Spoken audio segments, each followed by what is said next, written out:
Hey everyone, I'm Anya Esma, and today we are going to do another deep dive into a single tarot card and discuss the meanings that it can possibly have. I've done many of these videos, so I will put the playlist down below. I also don't quite feel like myself in this pullover, but for some reason I felt really called to wear it for this video. Who knows why?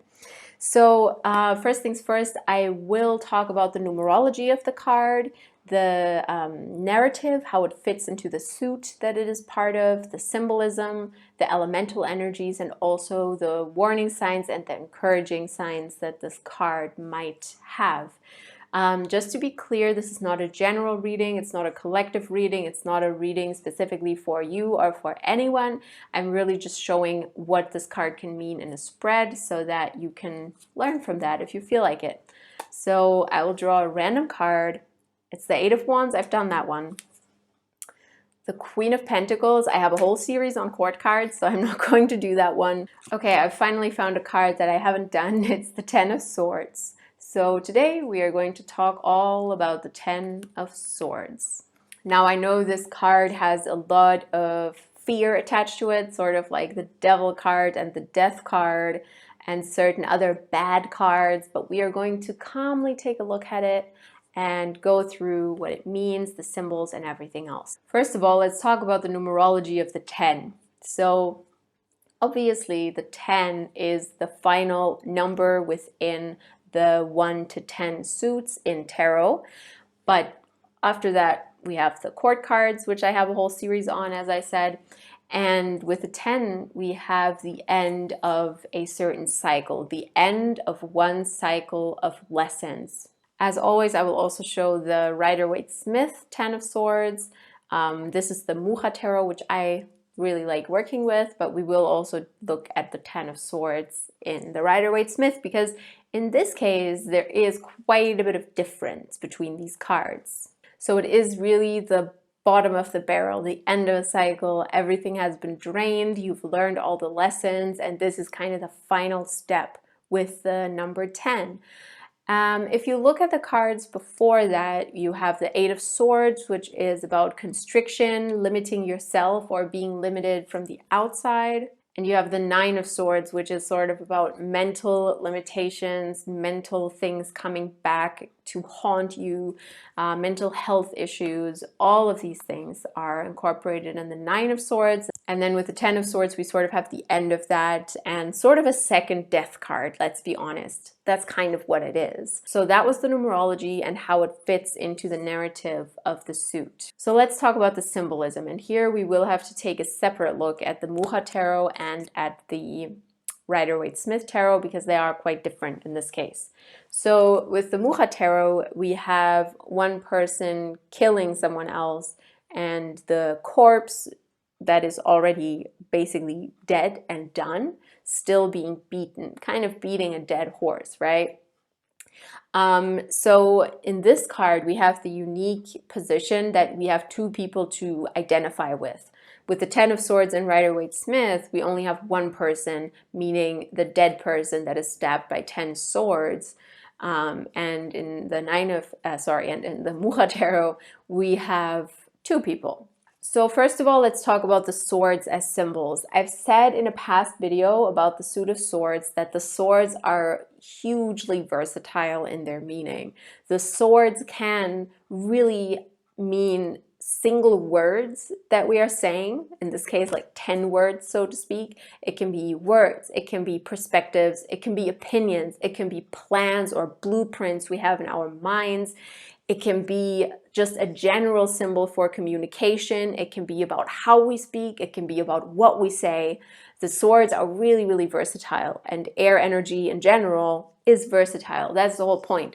Communication and opinions and perspectives have so many sides to them that it just makes sense for the swords to be as versatile as well as they are.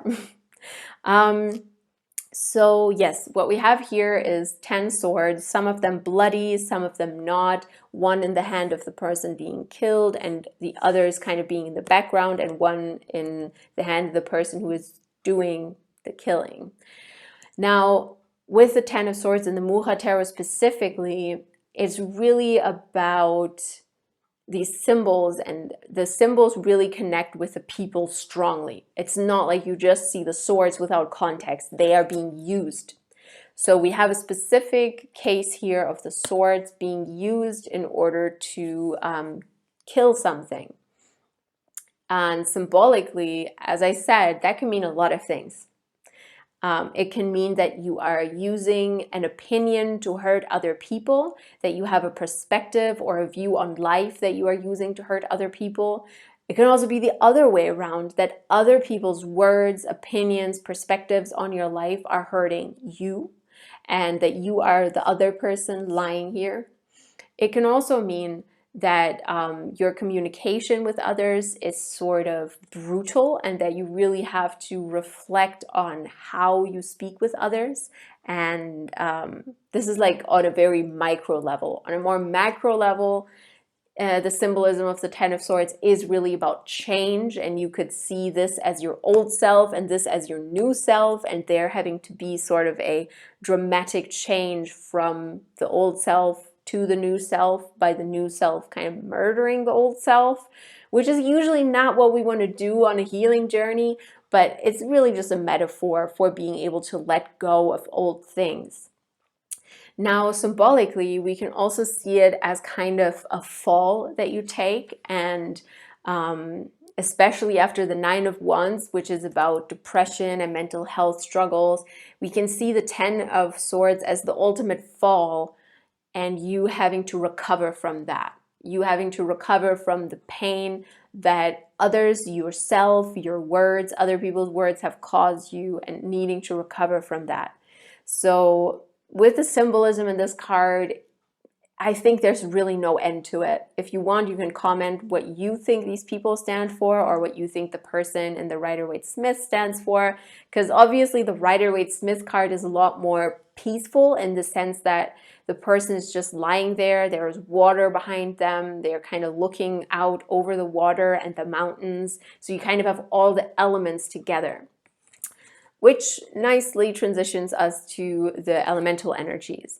Now we have the same thing here. We have water in the background and we have hills in the background. So you have earth energy and water energy also because of the blood that is being spilled, and we have the air energy of the swords. We don't really have wand energy here, which kind of makes sense because wand energy is very I don't want to say quirky, that sounds too positive, but fiery, passionate, in a positive way.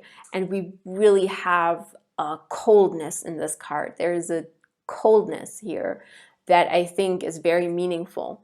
And sort of almost a calmness in the Rider Waite Smith Ten of Swords, a calmness of something having ended and having to move on from it, and kind of bringing together all the elements, earth, water, and air, but not fire, and to recover from that destruction.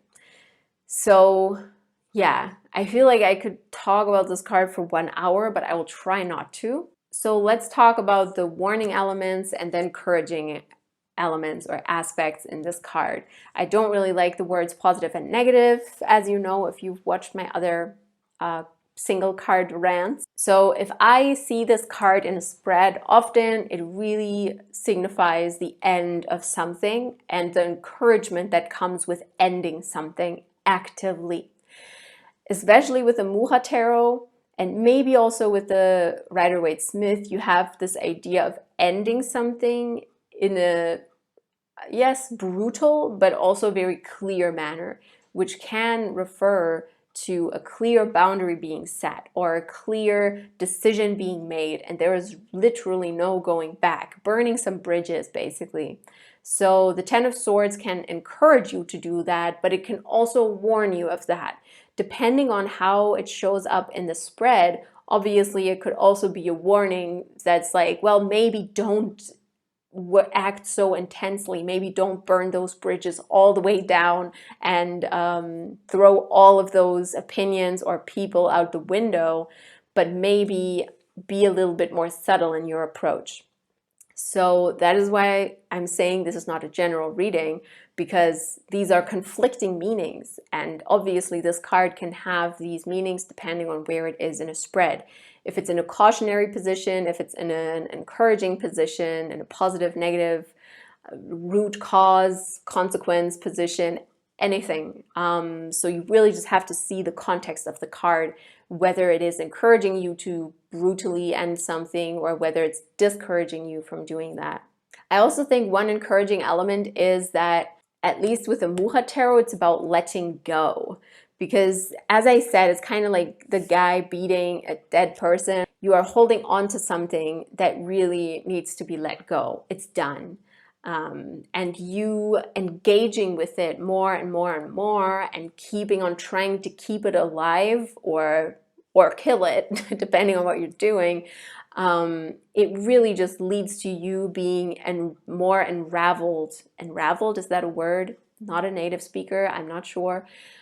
Being like raveled into this whole situation and not being able to unravel it and let go of it by keeping on saying the same words or having the same opinions or having the same discussions over and over, because this card can also just be a very, very poisonous discussion between two people, obviously, and it taking a very negative turn and reminding you to be a bit more subtle or a bit more understanding. So yeah, I hope I've covered enough about this card. I feel like I'm missing some key aspects of it and not saying everything I have to say.